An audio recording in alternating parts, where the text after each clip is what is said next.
cyber attacks continue to dominate headlines.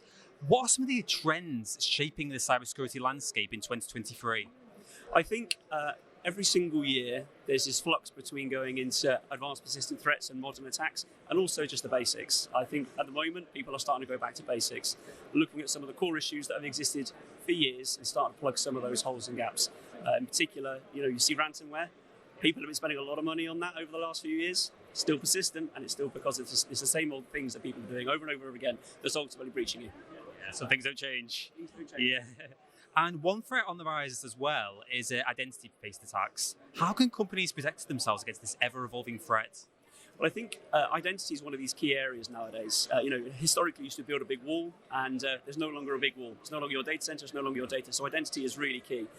There are a few simple things that people can do. Understand who your users are, what they should have access to, and look at your repositories of where your identities sit. They're very attractive targets, because if I can pretend to be you, I have pretty much free reign access to your environment. I can do what I like.